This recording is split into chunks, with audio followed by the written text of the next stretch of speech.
Okay, we've talked about a lot of things. Let's talk about the intersection between opportunity and interest. You may have heard of this intersection. It's not an actual place. Although the first time I presented it to the world on the internet, we did use a green screen and I showed sort of a street sign that had interest intersecting with opportunity.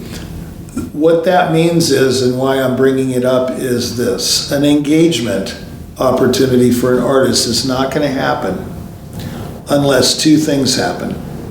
One, the auspices, series, orchestra, sponsor, whatever you want to call them, the buyer, has an interest in a particular artist. That's one. If they don't have an interest, you're done for that moment. But you don't get the engagement just because they have an interest. There must be an opportunity. Hence, the intersection of opportunity and interest. Let's go back to interest. What interests a buyer? What do you think interests a buyer? Where's their audience? Meaning the artist. The buyer is interested in the artist's audience.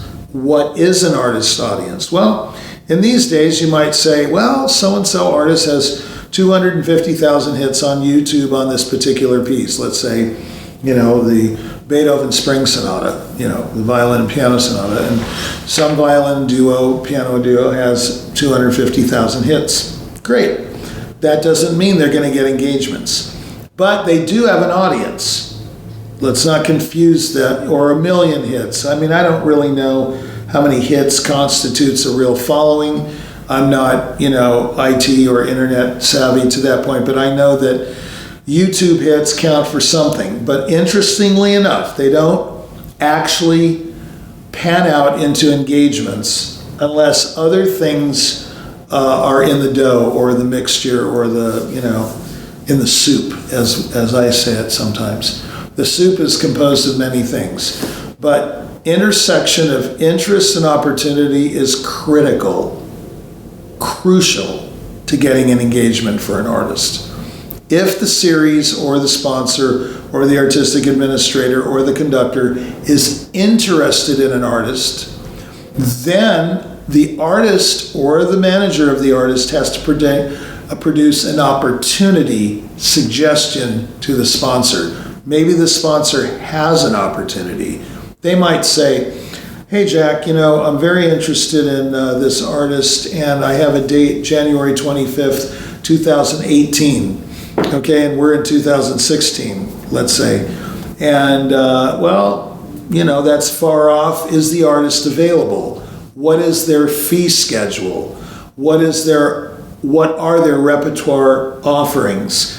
These are levels of interest. We call that, what I just mentioned, a level 3 interest at Price Rubin. Level 3 or LV3 on your report means they are interested in your repertoire, they're interested in your fee schedule, and they're interested in your availability. But when they say, I have January 25th, 2018 open, that's an opportunity. That's called an LV4 or a level 4 interest. Level 4 interest means they actually have a concert engagement for you. There may be other artists they're considering for that date. Don't be fooled by that. Oh yeah, I have a concert. No, not yet. You don't have a concert until the contract is inked. Once it's signed, you have the date. Sometimes not, civil tumult and upheaval might prevent you from playing, in which case you might be able to claim your fee. But these are, this is syntax. We don't know about those things necessarily. But if they have a concert engagement date, that's a level 4 interest in my language. So once again, let's recap this. The intersection of interest and opportunity is crucial to the procuring of an engagement.